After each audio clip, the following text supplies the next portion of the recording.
Hi students, unit है atoms and nuclei और इसमें हम लोग आज क्वेश्चन नंबर 18 से स्टार्ट करेंगे। क्वेश्चन की बुकलेट का लिंक और क्वेश्चन का सोल्यूशन का लिंक डिस्क्रिप्शन में अवेलेबल है। क्वेश्चन नंबर 18 देखिए, लिखा है the energy of the electron in the hydrogen atom is known to be expressible in the form of En is equal to minus 13.6 electron volt upon n square। आप लिखेंगे in hydrogen atom E suffix n is equal to minus 13.6 upon n square electron volt.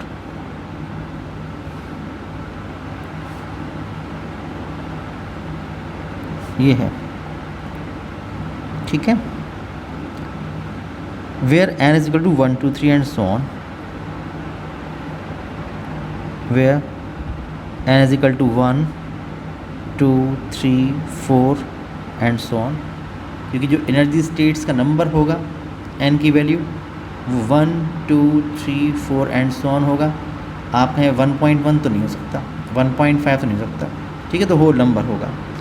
लिखा है कि use this expression to show that a part electron in the hydrogen atom can not have an energy of -2 electron volt. आपको show करना है कि जो electron है hydrogen atom में उसकी एनर्जी -2 इलेक्ट्रॉन वोल्ट नहीं हो सकती है। ये आपको इस एक्सप्रेशन से शो करना है। तो आप लिखेंगे कि if E suffix n is equal to -2 electron volt, ये हम लोग ए पार्ट के लिए सॉल्व कर रहे हैं। तो अगर मान लीजिए कि nth स्टेट में जो हाइड्रोजन एटॉम है उसकी एनर्जी है -2 इलेक्ट्रॉन वोल्ट, तो आप देखिए ये वैल्यू हम लोग पुट कर देंगे ए में और n के लिए निकालेंगे। आप लिखेंगे पुटिंग दिस वैल्यू इन ए।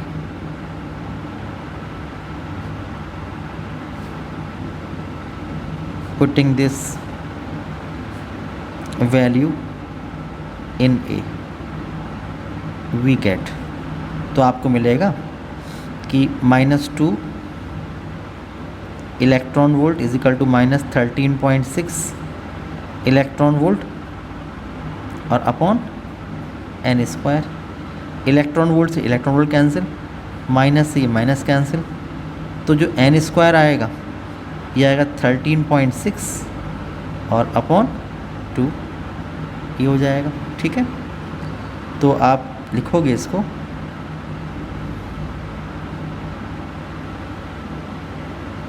6.8। तो यहाँ से जब आप देखोगे कि n इज इक्वल टू हो जाएगा √6.8, ओके, ये हो गया।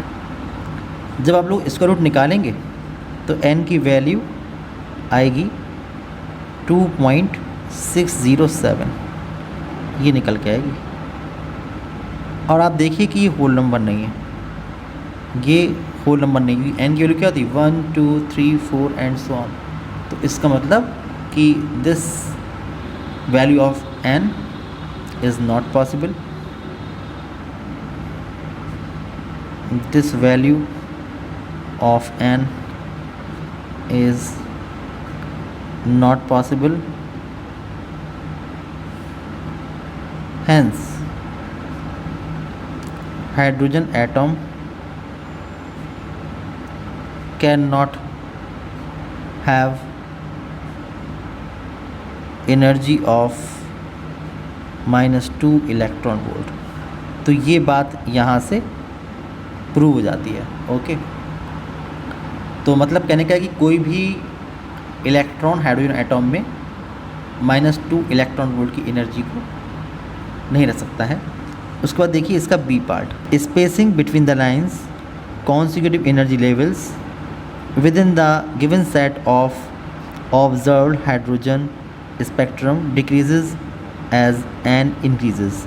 तो इसका मतलब ये हुआ कि आप जानते हैं कि अगर हम लोग बात करते हैं कि ये हाइड्रोजन एटॉम में ये ग्राउंड एनर्जी स्टेट है, ठीक है, फिर ये एक्साइटेड एनर्जी स्टेट्स हैं, ये एक्साइटेड एनर्जी स्टेट्स हैं ये। तो आप जानते हो कि इसके लिए n की वैल्यू कितनी होगी 1, इसके लिए n की वैल्यू कितनी होगी 2, इसके लिए n की वैल्यू कितनी होगी 3, इसके लिए कितनी वैल्यू होगी n की 4 एंड सो ऑन। और आप जानते हैं कि ये जो होगा ये तो इसकी ग्राउंड एनर्जी स्टेट है, ये इसकी एक्साइटेड एनर्जी स्टेट्स हैं, और ये इसकी आयनाइजेशन एनर्जी स्टेट है जिसके लिए n की वैल्यू कितनी होती है इन्फिनिटी ये होती है। अब ये कह रहे हैं कि जैसे जैसे हम लोग n की वैल्यू बढ़ती जाएगी वैसे वैसे जो स्पेसिंग है ये between two consecutive energy levels ये कम होती चली जाएगी। जैसे मानेंगे कि यहाँ पर एनर्जी इसमें E1 है, इस लेवल में जो एनर्जी है ये E2 है, इसमें ये E3 है, इसमें ये E4 है। तो अगर E1 और E2 के बीच जो ये गैप है ये गैप ये कितना होगा, ये कितना होगा E12, ये कितना होगा, ये गैप होगा E23, ये गैप कितना होगा E34, E34। तो जैसे जैसे आप ऊपर तरफ जाओगे तो ये जो कॉन्सिक्यूटिव एनर्जी लेवल्स हैं इनके बीच का जो गैप है वो हमारा कम होता जाएगा। ये आपको प्रूव करना है एक्सप्रेशन ए की हेल्प से। एक्सप्रेशन ए कौन सा है En = 13.6/n², इसकी हेल्प से आपको ये शो करना है। तो आप लिखेंगे कि from a E suffix n = -13.6/n² electron volt, ये आप जानते हैं,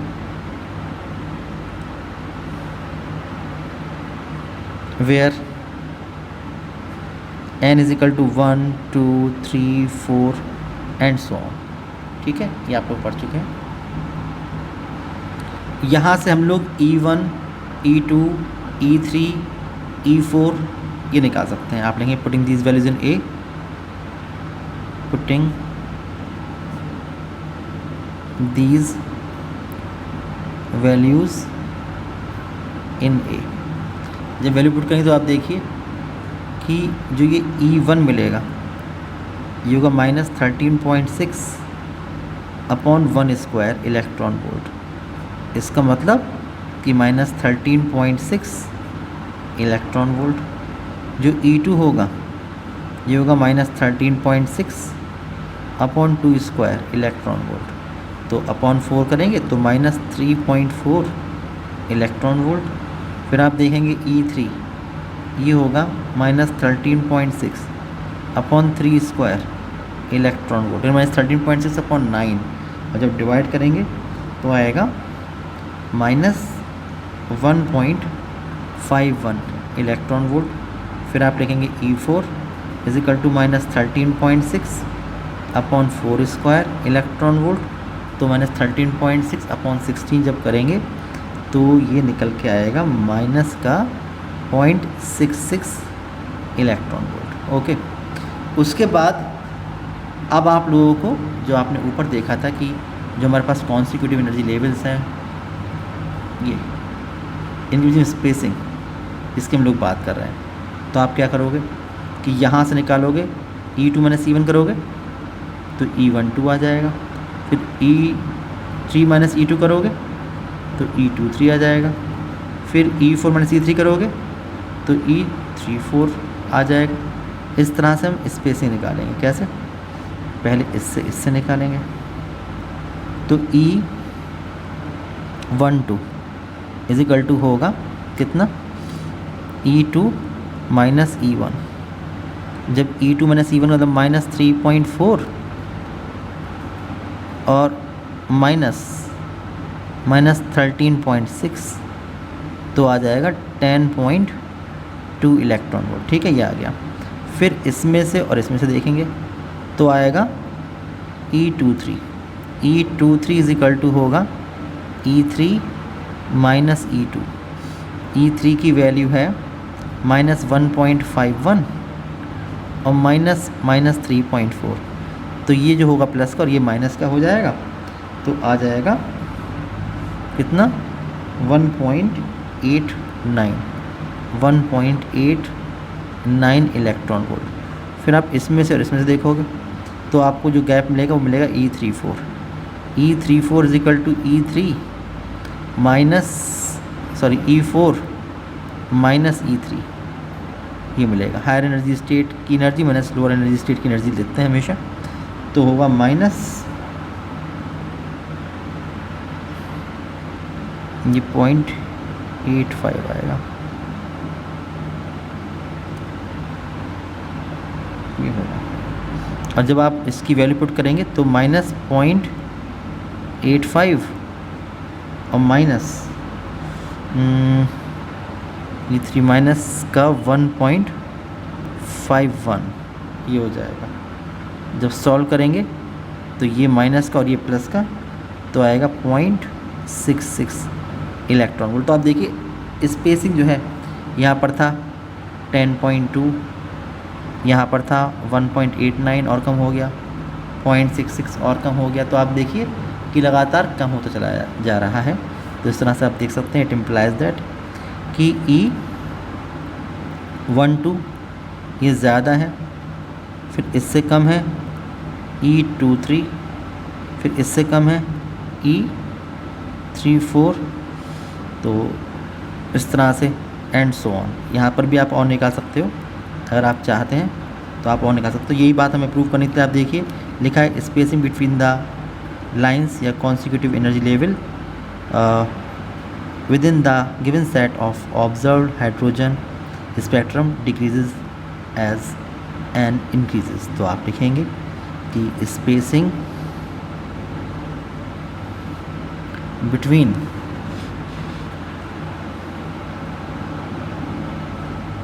two consecutive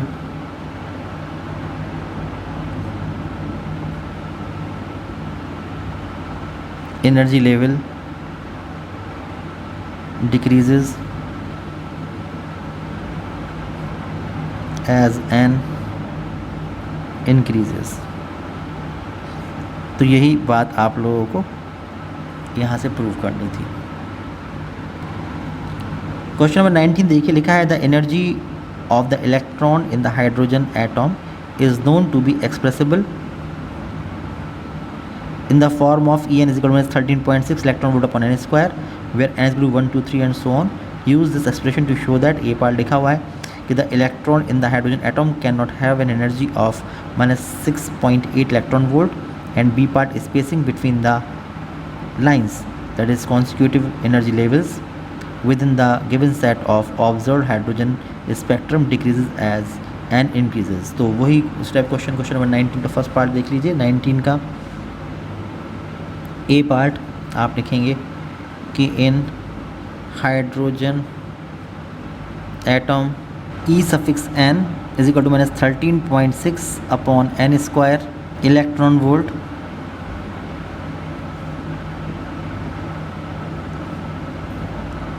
where n is equal to 1, 2, 3, 4 and so on. अब आपसे कह रहे हैं कि 6.8 इलेक्ट्रॉन वोल्ट एनर्जी नहीं हो सकती किसी भी इलेक्ट्रॉन की हाइड्रोजन एटम में। आप लिखेंगे if E suffix n is equal to -6.8 electron volt, then putting this value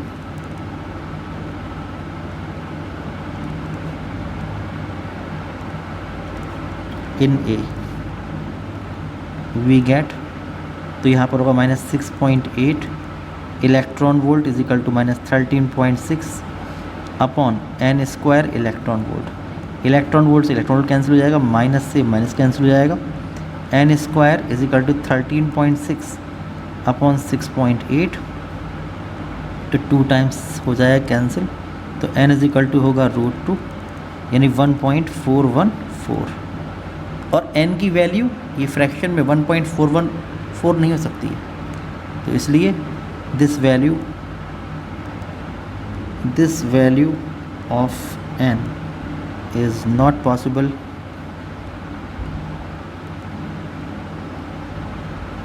और इस वजह से कि कोई भी इलेक्ट्रॉन हाइड्रोजन एटम में इतनी एनर्जी उसकी नहीं हो सकती है। तो आप लिखेंगे कि इट इम्प्लाइज दैट कि no electron can have energy of -6.8 electron volt in hydrogen atom. तो ये बात यहाँ से प्रूव हो जाती है। और बी पार्ट का आंसर वही है जो भी ऊपर हमने लिखा है, ये जो लिखा है मैंने अभी क्वेश्चन नंबर 18 में बी पार्ट सॉल्व किया था उसका। तो यही बात कह रहे हैं कि जो कॉन्सिक्यूटिव एनर्जी लेवल्स हैं उसकी स्पेसिंग कम होती चली जाया करती, जैसे कि हमने यहाँ पर बताया था। बिल्कुल वैसे आप सॉल्व कर देंगे तो आप लिखेंगे कि answer of question number 18B, answer of question number 18B ये हो जाएगा। देखिए क्वेश्चन नंबर 20 का ए पार्ट लिखा है using Bohr's second postulate of quantization of orbital angular momentum show that the circumference of the electron in the nth orbital state in hydrogen atom is n times the de Broglie wavelength associated with it। तो question number 20 का जो ए part है, 20th ए part, तो आप जानते हैं कि जो सेकंड पोस्टुलेट है क्या है, कंडीशन ऑफ क्वांटाइजेशन, याद होगा आप लोगों को, that is from Bohr's quantization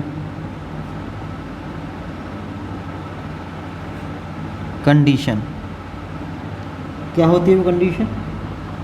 वो कंडीशन होती है कि जो एंगुलर मोमेंटम होता है किसी भी ऑर्बिट में रिवॉल्विंग इलेक्ट्रॉन का, क्या होता है, mvr is equal to h upon 2 का इंटीग्रल मल्टीपल होता है।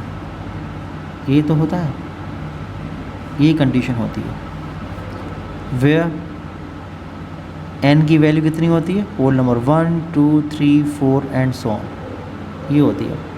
अब आपको यहाँ से प्रूव करना है कि इस ऑर्बिट में जो सर्कमफ्रेंस कितनी है, 2πr, वो किसके इक्वल होगी, वो इक्वल होगी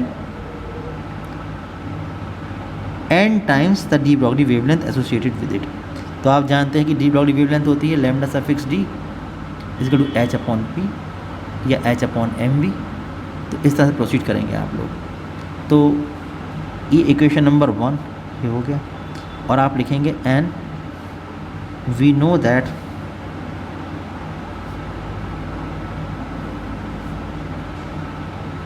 wavelength of de Broglie wave associated moving electron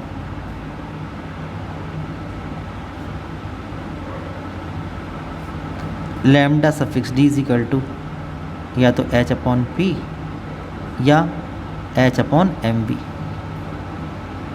h upon M we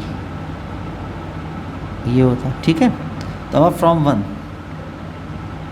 यहाँ से स्टार्ट करेंगे कि from 1 M V R is equal to h N H upon 2 ये होता है। तो यहाँ से सरकमफ्रेंस अगर आप निकालना चाहें तो सरकमफ्रेंस कितनी होगी, 2πr। तो 2πr इज इक्वल टू कितना हो जाएगा, n into H upon M V. और जो h अपॉन एम वी होता है इक्वेशन 2 से आप देखें तो ये होती है डी ब्रॉगली वेवलेंथ। तो आप लिखेंगे it implies that 2πr is equal to n multiplied by lambda suffix D using equation 2। तो यही बात आपको प्रूव करनी है। आप देखिए कि क्वेश्चन नंबर 20 में यही पूछ रहे हैं, 20 का ए पार्ट, कि आपको शो करना है, show that the circumference of the electron in the nth orbital state, तो nth ऑर्बिटल स्टेट में अगर रेडियस r है तो 2 पाई r उसकी सर्कम्फ्रेंस हो जाएगी और वो n टाइम्स होगा जो भी डी ब्रॉगली वेवलेंथ है उसके n टाइम्स के इक्वल। तो ये यहाँ से प्रूव हो जाएगा, ठीक है। फिर बी पार्ट आप देखिए, बी पार्ट में ये लिखा है the electron in hydrogen atom is initially in the third excited state. तो आप लिखेंगे कि फॉर थर्ड एक्साइटेड स्टेट, देखिए ग्राउंड स्टेट में तो n की वैल्यू 1 होती है और प्लस 3 एक्साइटेड, तो n इज इक्वल टू कितना हो जाएगा 4। ओके, तो वो एक्चुअली क्या है कि वो फोर्थ एनर्जी स्टेट में है। थर्ड एक्साइटेड एनर्जी स्टेट मतलब क्या हुआ कि वो फोर्थ एनर्जी स्टेट में है, n इज इक्वल टू 4 है। लिखा है कि what is the maximum number of spectral lines which can be emitted when it finally moves to the ground state. जब वो वहाँ से ग्राउंड स्टेट में आएगा तो कितनी मैक्सिमम स्पेक्ट्रल लाइंस आप लोगों को उसके एमिशन स्पेक्ट्रम में मिलेंगी। तो आप पहले बना के देखें, फिर हम फॉर्मूले से देखेंगे कि यहाँ पर ये n इज इक्वल टू 1 है, फिर ये एक्साइटेड स्टेट शुरू हुई, first excited, second excited, third excited, ठीक है।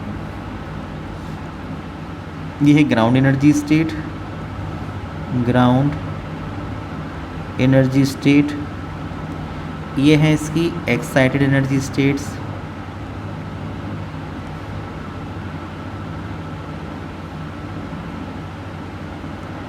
यहाँ पर आप जानते हो कि ये n की वैल्यू 1, ये फर्स्ट एक्साइटेड, ये सेकंड एक्साइटेड, ये थर्ड एक्साइटेड, तो ये n इज इक्वल टू 2, ये n इज इक्वल टू 3 और ये n is equal to 4।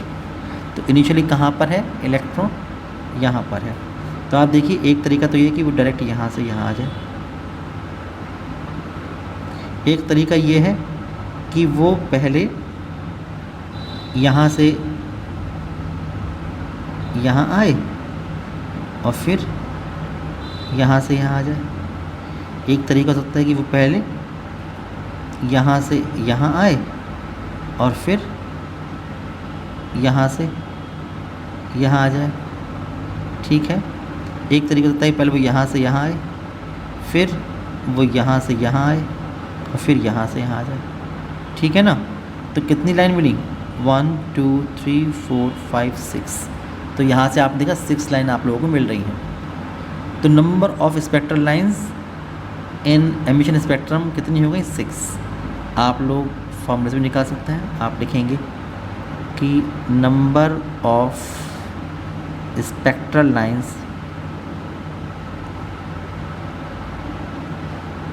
In emission spectrum, तो n इज इक्वल टू हो जाता है n into n minus 1 upon 2। यहाँ से भी आप लोग आंसर निकाल सकते हैं, वेरीफाई भी कर सकते हैं। तो आप देखेंगे n is equal to n था 4 माइनस 1 अपॉन 2, तो 4 इंटू 3 अपॉन 2, तो ये 2, तो n is equal to 6 spectral lines, 6 spectral lines. तो 6 स्पेक्ट्रल लाइन आप लोगों को यहाँ पर मिलेंगी। क्वेश्चन नंबर 21 देखिए, लिखा है the ground in state energy of hydrogen atom is minus 13.6 electron volt. तो आप लिखेंगे क्वेश्चन नंबर 21 में कि in hydrogen atom in ground state, in ground state यानी n इज इक्वल टू 1 के लिए E1 is equal to 13.6 electron volt, ये इसकी एनर्जी गिवन है। ओके, फिर लिखा हुआ है कि if an electron makes a transition from an energy level of energy minus 0.85 electron volt to minus 1.51 electron volt. Calculate the wavelength of the spectral line emitted. Okay, तो ये हुआ कि यहाँ से एक ट्रांजिशन हुआ और यहाँ पर ट्रांजिशन हुआ। इसका एनर्जी लेवल मान लीजिए कि ये है, सपोज़ ये है N1 और ये है N2, तो EN2 और EN1 की जो वैल्यूज़ गिवन है ये हुआ है -0.85 इलेक्ट्रॉन वोल्ट एनर्जी वाले लेवल से -1.51 इलेक्ट्रॉन वोल्ट वाली एनर्जी लेवल पर ये हुआ है।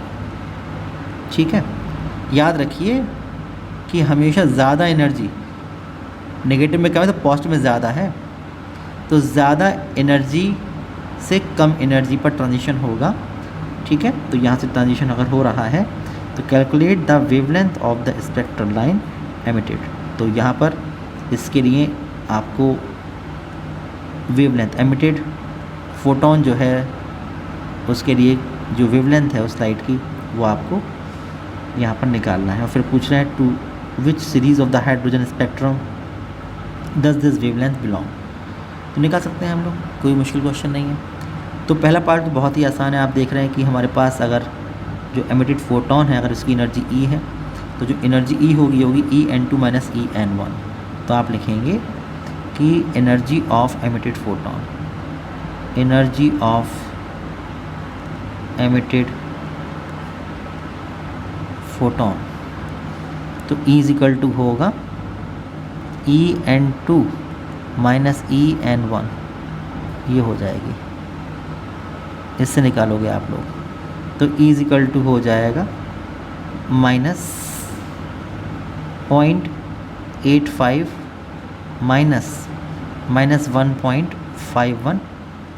इसका मतलब कि 1.51 प्लस का हो गया n माइनस 0.85। ओके, तो हो जाएगा 0.66 इलेक्ट्रॉन वोल्ट, ये निकल के आ गया।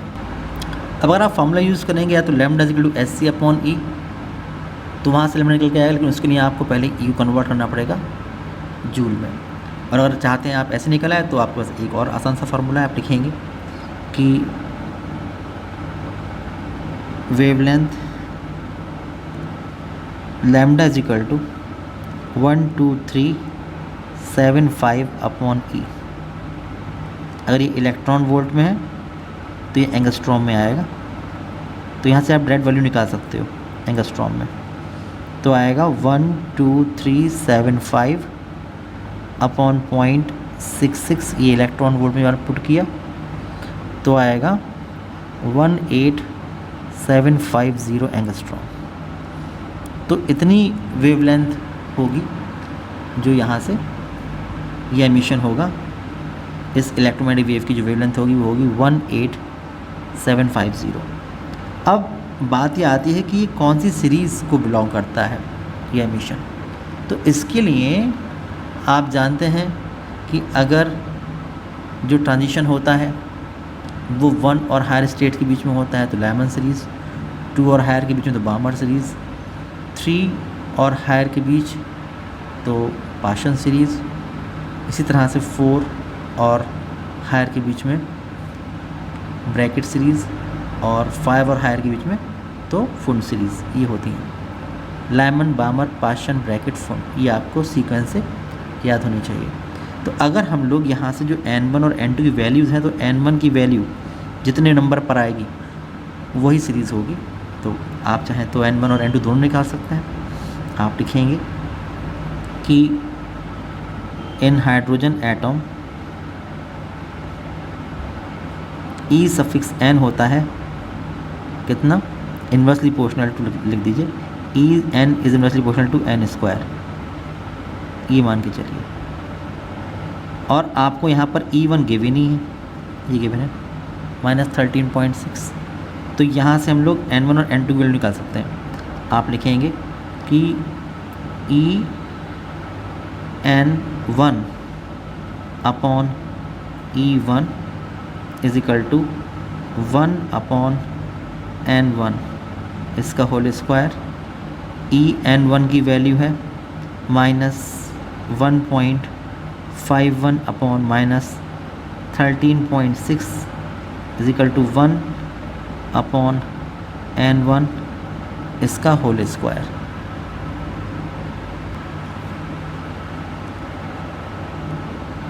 नाइन, तो N1 is equal to square root of 9 यानी कि 3।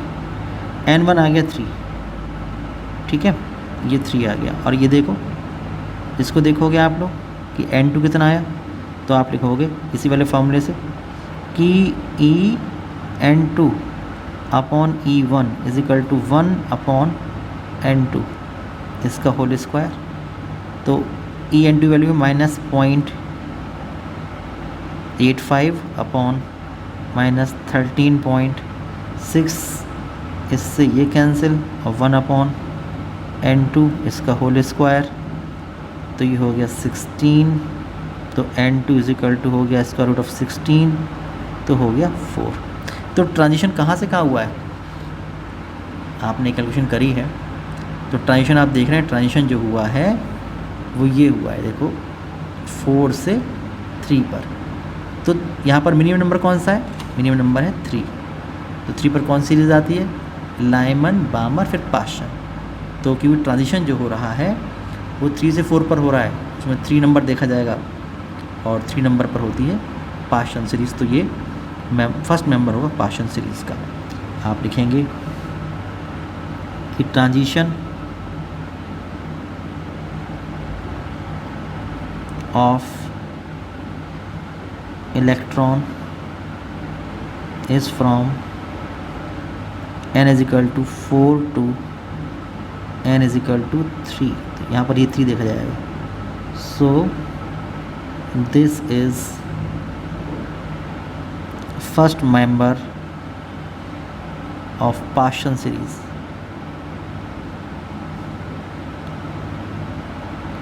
तो ये आपका आंसर होगा, पाशन सीरीज का ये फर्स्ट मेंबर होगा। अब देखिए क्वेश्चन नंबर 22 क्वेश्चन में ये लिखा है, in Geiger Marsden experiment calculate the distance of the closest approach to the nucleus of z is equal to 80। तो आप लोगों को R0 distance of closest approach निकालनी है, z की वैल्यू है 80। When an alpha particle of 8 million electron volt energy, तो kinetic energy of alpha particle is equal to 8 million electron volt is equal to 8 into 10⁶, ये हो गया electron volt में, तो is equal to 8 into 10⁶ multiplied by 1.6 10⁻⁻19 joule. इसका मतलब कि 8 into 1.6 into 10⁻⁻13 joule, इतनी एनर्जी का अल्फा पार्टिकल था impinges on it before it comes to momentary rest and reverse direction, अपना डायरेक्शन वहाँ से उलट लेगा। Okay, and how will the distance of closest approach be affected when the kinetic energy of the alpha particle is doubled. ये बात की बात है, सेकेंड पार्ट की बात है। तो फिलहाल यहाँ से आप लोगों को निकालना डिस्टेंस ऑफ क्लोजेस्ट अप्रोच। तो आप लिखेंगे कि the distance of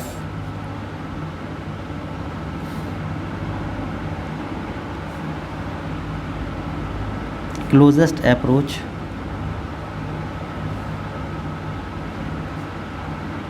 in case of alpha particle, formula याद होगा R0 इज इक्वल टू कितना होता है 1/4πε0 two ZE square upon kinetic energy of alpha particle. आपको याद दिला दूं कि अगर प्रोटॉन होते हैं अल्फा पार्टिकल की जगह पर, तो यही फार्मूले में यहाँ आता है ZE square upon kinetic energy of proton.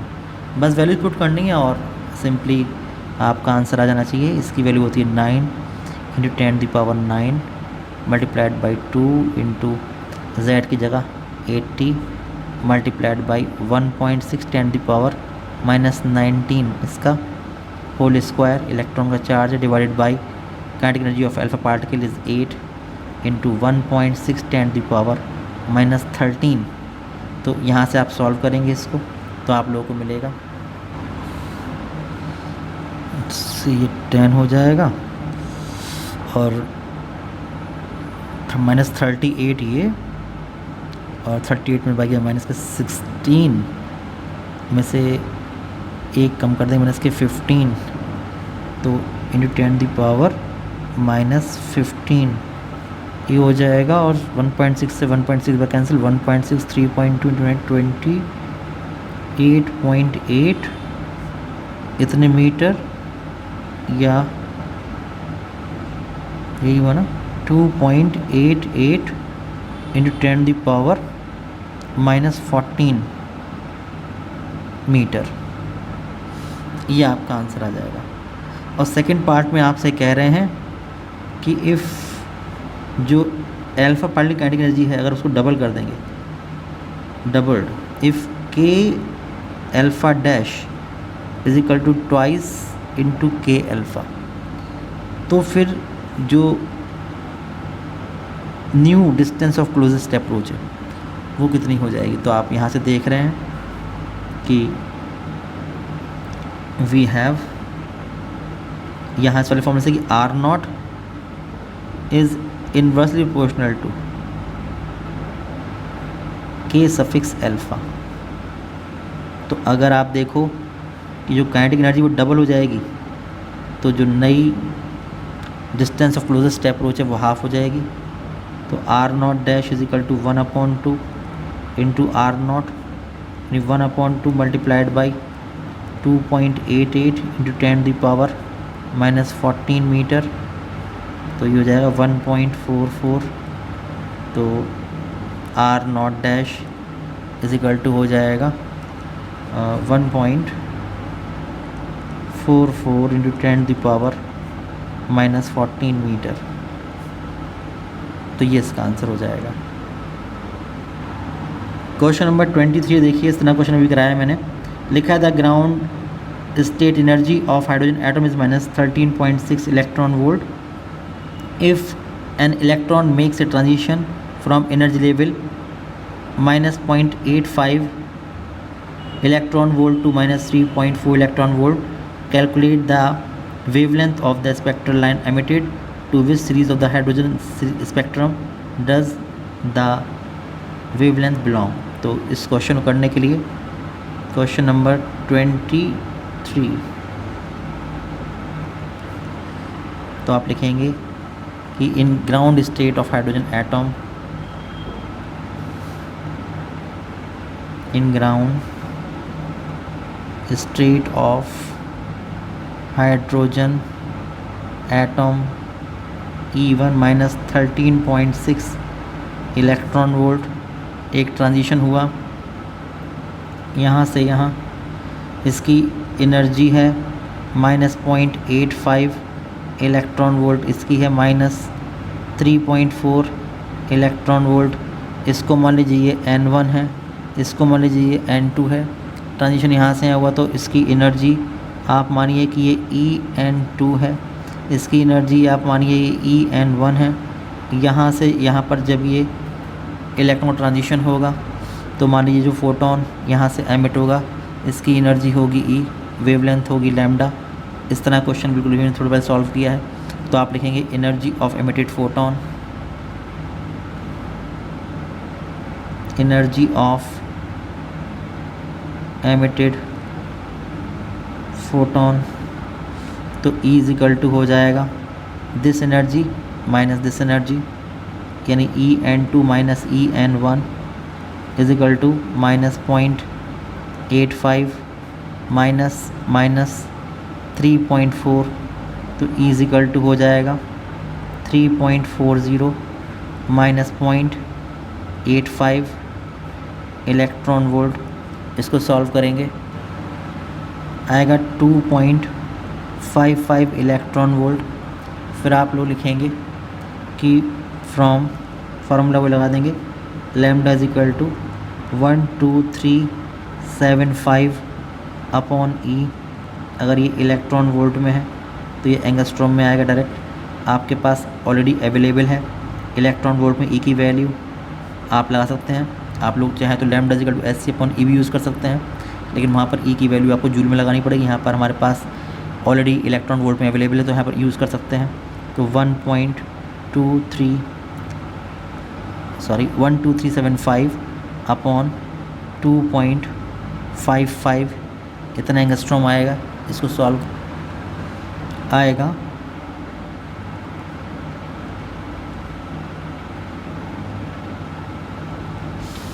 4852.9 angstrom.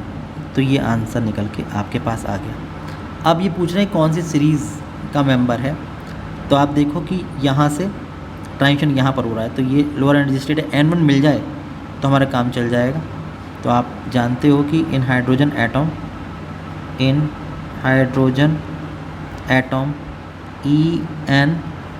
Is equal to minus RSC upon n²। ये फार्मूला होता है। या आप ये भी कह सकते हो कि En is inversely proportional to n²।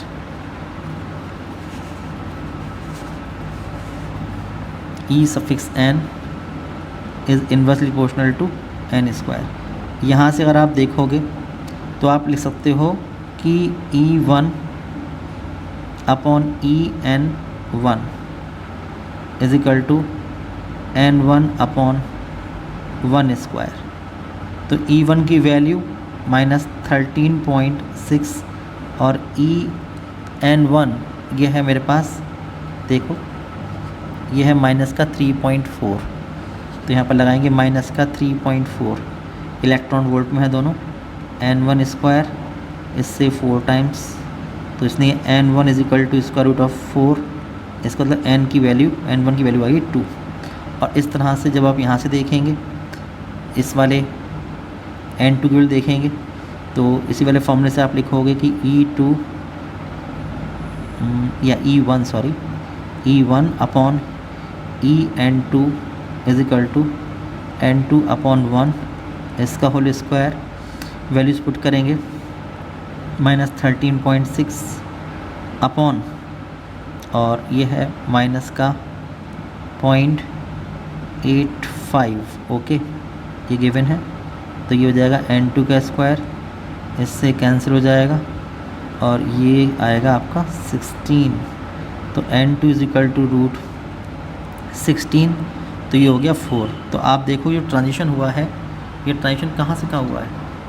ये जो ट्रांजिशन हमारे पास हुआ है ये आपके पास हुआ है यहाँ से यहाँ, यानी 4 से 2 के बीच में। और 4 से 2 के बीच में हुआ है तो इसका मतलब कि जो लोअर एनर्जी लेवल है वो 2 है और नंबर 2 पर आती है बामर। तो बामर सीरीज़ का सेकंड मेंबर, ये 3 और 2 के बीच में होता तो बामर का फर्स्ट मेंबर यानी H अल्फ़ा। और जब 4 से 2 पर हुआ है तो ये सेकंड मेंबर यानी H बीटा लाइन होगी। तो आप लिखेंगे कि transition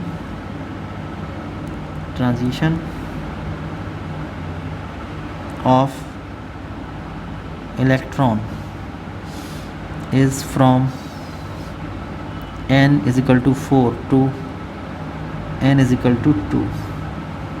So this is second member of Balmer series.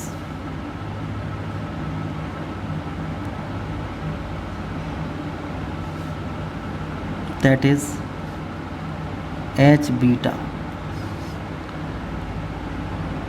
Beta line है। इसका मतलब ये बात यहाँ से क्लियर होती है।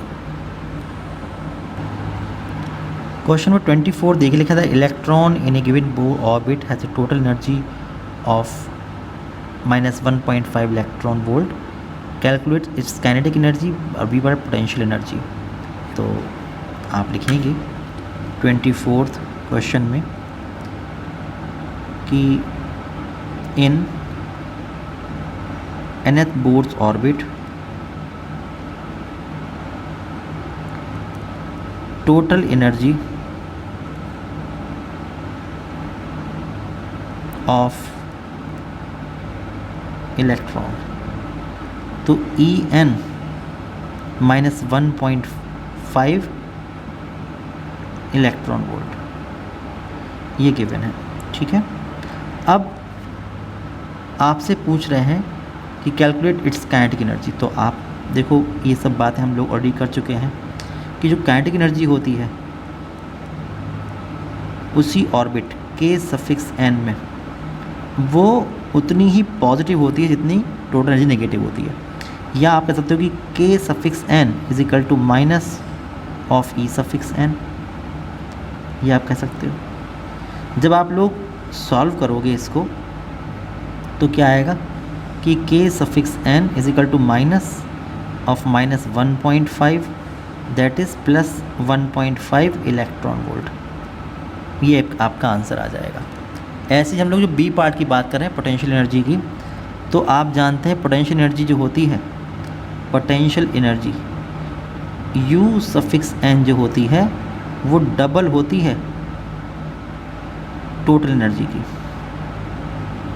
तो आपने देखा कि उसी nth ऑर्बिट में जो U सफिक्स एन होगा वो डबल होगा माइनस 1.5 इलेक्ट्रॉन वोल्ट का, तो माइनस 3.0 इलेक्ट्रॉन वोल्ट, ये आपका आंसर हो जाएगा, ठीक है। फिर सी पार्ट में आप देखिए, सी पार्ट में ये कहा जा रहा है कि wavelength of the radiation emitted when this electron makes a transition to the ground state given in the energy in the ground state is minus 13.6 electron volt. तो जब इस एनर्जी स्टेट से ग्राउंड एनर्जी स्टेट में आएगा तो ये पूछ रहे हैं कि उस वक्त उसकी वेवलेंथ क्या होगी। Okay, wavelength of radiation emitted. इस तरह क्वेश्चन हम लोगों ने कई बार किए हैं कि जब वो यहाँ से यहाँ आएगा, यहाँ पर एनर्जी कितनी है माइनस 1.5 इलेक्ट्रॉन वोल्ट, यहाँ कितनी है माइनस 13.6 इलेक्ट्रॉन वोल्ट। जब उसका ट्रांजिशन यहाँ से यहाँ होगा तो उसकी एनर्जी होगी ई और वेवलेंथ होगी लैम्डा। तो क्या हम इसकी एनर्जी निकाल सकते हैं? अगर आपको इसकी एनर्जी निकालनी है तो आप जानते हैं कि कितनी होगी, माइनस 1.5 में से माइनस 13.6 इलेक्ट्रॉन वोल्ट, इसको आप लोग सब्ट्रैक्ट कर देंगे तो वो उसकी एनर्जी आएगी। ये मान लीजिए कि ये N1 एनर्जी स्टेट है, ये N2 एनर्जी स्टेट है, ये है EN1 इसकी एनर्जी, और ये एनर्जी है EN2, ये हो जाएगी। तो आप लिखेंगे कि यहाँ पर से जो भी हमारे पास एमिटेड फोटोन है उसकी एनर्जी आप निकालेंगे और वो होगी EN1 माइनस EN2। इस तरह से आप निकाल सकते हैं। आप लिखेंगे energy of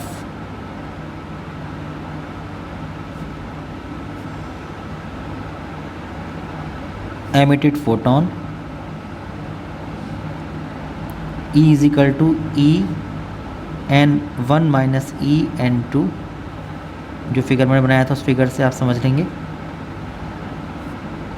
EN1 minus 1.5 minus 13.6, तो E इज इक्वल टू हो जाएगा माइनस माइनस प्लस 13.6 माइनस 1.5, तो हो जाएगा 12.1 electron volt.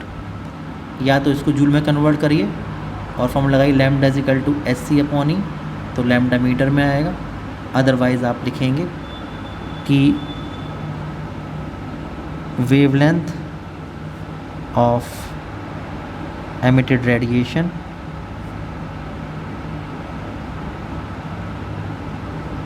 Lambda is equal to 12375 upon E. अगर ये इलेक्ट्रॉन वोल्ट में है तो ये एंगस्ट्रॉम में आएगा।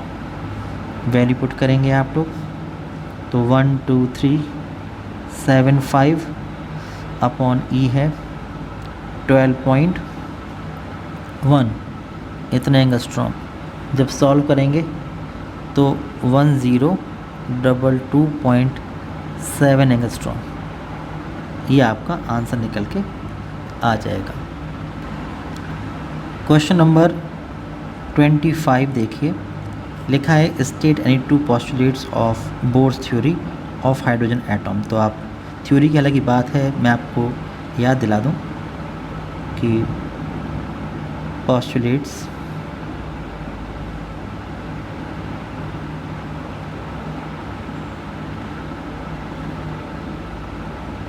of Bohr's theory of hydrogen atom. तो आप देखिए जो पॉस्टुलेट्स हैं वो 3 पॉस्टुलेट्स की हम लोगों ने बात की है। तो आपको याद होगा उन पॉस्टुलेट्स के बारे में कि जो फर्स्ट पॉस्टुलेट है वो यही है कि जो इलेक्ट्रॉन है वो किसी भी ऑर्बिट में रिवॉल्व नहीं करते हैं, कुछ पर्टिकुलर ऑर्बिट में रिवॉल्व करते हैं और उनको हम उनकी स्टेशनरी ऑर्बिट या स्टेबल ऑर्बिट्स कहते हैं। और वहाँ पर क्या होना चाहिए कि जो इलेक्ट्रॉन है, रिवॉल्विंग इलेक्ट्रॉन, उनका एंगुलर मोमेंटम h/2π का इंटीग्रल मल्टीपल होना चाहिए। तो फर्स्ट पॉस्टुलेट ये है कि electrons can revolve only in those orbits in which their angular momentum is an integral multiple of h/2π। ठीक है।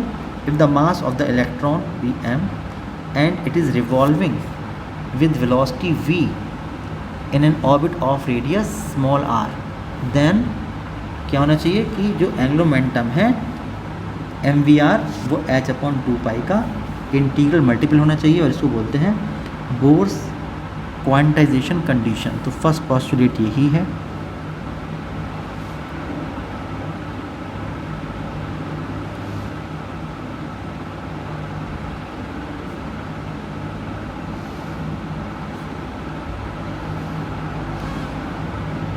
कि mvr must be equal to nh/2π, ये होना चाहिए। जो सेकंड पॉस्टुलेट है उसके बारे में आपको पता होना चाहिए कि यहाँ पर ये जो ऑर्बिट्स हैं ये ऑर्बिट्स कैसी हैं, स्टेबल ऑर्बिट्स हैं। और सेकंड पॉस्टुलेट इसी के बारे में है कि जब भी इलेक्ट्रॉन इन ऑर्बिट्स में रिवॉल्व करेगा तो वो किसी भी एनर्जी को अपने अंदर से रेडिएट नहीं करेगा, इसलिए जो भी उसकी एनर्जी है वो कंजर्व रहेगी, कांस्टेंट रहेगी। तो किसी तरीके से एनर्जी का लॉस यहाँ पर नहीं होगा। तो सेकंड जो पॉस्टुलेट है इसके बारे में आप लिख देंगे कि revolving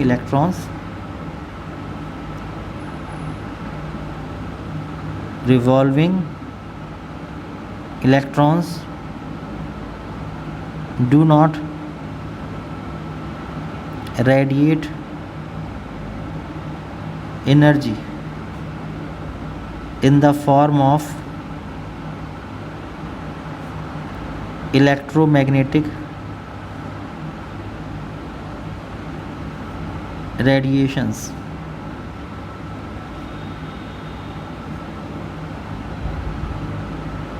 while revolving in these stable or stationary orbits। तो जब भी यहाँ पर रिवॉल्व करेंगे तो किसी भी तरीके से एनर्जी को एमिट नहीं करेंगे, इसलिए जो उनकी एनर्जी रहेगी वो कैसी रहेगी, वो कांस्टेंट बनी रहेगी, ये इसका मतलब है। और वो उन्हीं ऑर्बिट्स में रिवॉल्व करते रहेंगे। और उसके बाद आता थर्ड पॉस्टुलेट। जो थर्ड पॉस्टुलेट है वो आप देखिए वो लाइन स्पेक्ट्रम को एक्सप्लेन करता है कि अब ये मान लीजिए कि ये न्यूक्लियस है और इलेक्ट्रॉन रिवॉल्व कर रहे हैं।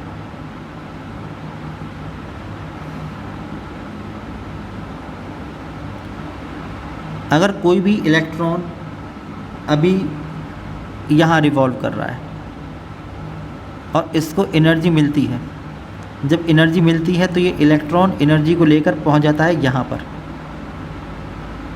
N2 एनर्जी स्टेट में। इसे कहते हैं transition of electron from lower energy state to higher energy state. ठीक है। और ये इसी ग्राउंड एनर्जी स्टेट है और ये इसकी एक्साइटेड एनर्जी स्टेट है। लेकिन यहाँ पर केवल 10⁻⁸ सेकंड तक ये रह पाता है और उसके बाद फिर ये वापस लौटता है अपनी किसी भी कंपैरेटिवली लोअर एनर्जी स्टेट में। जब ये वापस लौटता है, इस तरह ट्रांजिशन होता है, तो यहाँ पर जो भी एक्स्ट्रा एनर्जी है वो in the form of electromagnetic radiation ये यहाँ से बाहर निकलती है। तो यहाँ से आप देख रहे हैं कि जो एनर्जी ऑफ एमिटेड फोटोन है,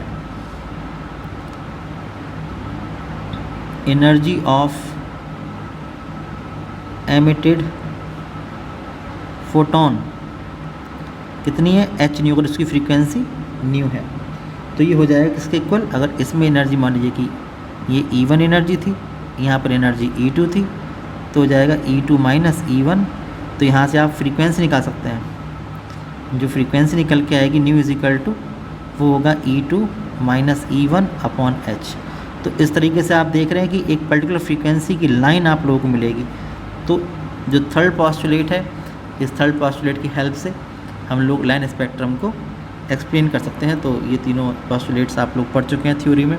इसके बाद देखिए, इसके बाद लिखा है कि what is the maximum possible number of spectral lines observe when the hydrogen atom is in its second excited state. तो इसमें आप लिखेंगे कि for second excited state, ground state में 1, एक्साइटेड में 2 और, तो n की वैल्यू हो जाएगी 3। तो जब यहाँ पर इलेक्ट्रॉन है, ये होती हैं इसकी एक्साइटेड स्टेट्स, ठीक है, ये इसकी एक्साइटेड स्टेट्स, और ये ग्राउंड एनर्जी स्टेट। तो यहाँ पर n की वैल्यू 1, यहाँ पर n की वैल्यू 2, यहाँ पर n की वैल्यू 3, यहाँ पर n की वैल्यू 4। और इलेक्ट्रॉन कहाँ पर था, इलेक्ट्रॉन था यहाँ पर। अब नीचे कैसे आएगा, कितने रास्ते हो सकते हैं, तो एक पॉसिबिलिटी यहाँ से यहाँ आएगा, या पहले यहाँ से यहाँ आएगा और फिर यहाँ से यहाँ आएगा। तो सिर्फ यही पॉसिबिलिटीज़ हो सकती हैं इसकी, और कोई पॉसिबिलिटी नहीं हो सकती।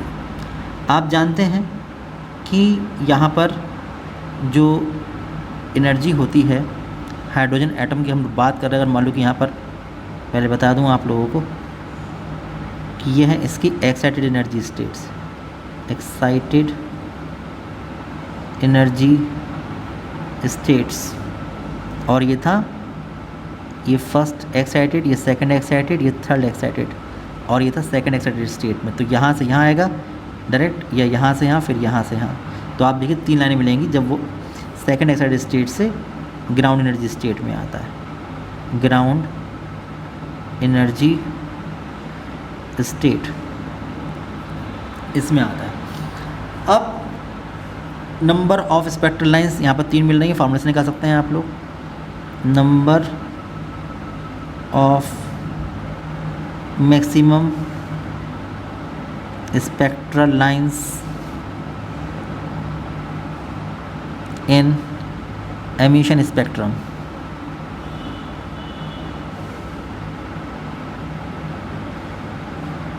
फॉर्मूला देखिए तो n माइनस 1 अपॉन 2 ये आप लिखेंगे।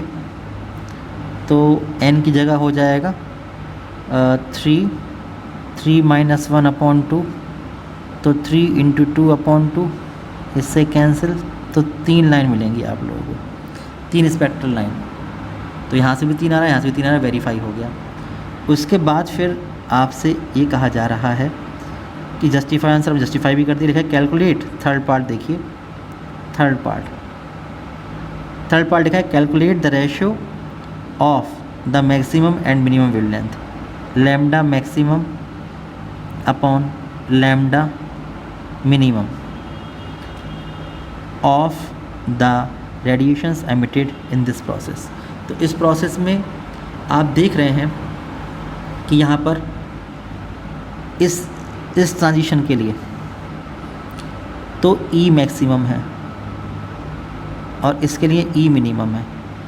यहाँ पर जो एरो की लेंथ होती है एनर्जी को रिप्रेजेंट करती है, और इसलिए क्योंकि आप पढ़ चुके हैं lambda equal to 12375 upon E, या lambda equal to SC upon E, कि लैम्डा और ई इन्वर्सली प्रोपोर्शनल होते हैं। तो जहाँ पर मैक्सिमम वेवलेंथ होगी, जहाँ पर मैक्सिमम वेवलेंथ होगी वहाँ पर एनर्जी मिनिमम होगी। तो इसके करस्पॉन्डिंग ये मैक्सिमम वेवलेंथ और ये मिनिमम वेवलेंथ, तो ये लैम्डा मिनिमम है और ये लैम्डा मैक्सिमम है, ये इसका मतलब हुआ। ओके, समझ पा रहे होंगे। तो ये आपको निकालना है। तो इसके लिए भाई आपको पहले इसमें कितनी एनर्जी है, इसमें कितनी एनर्जी है, इसमें कितनी एनर्जी है, ये आप लोगों को पता होना चाहिए।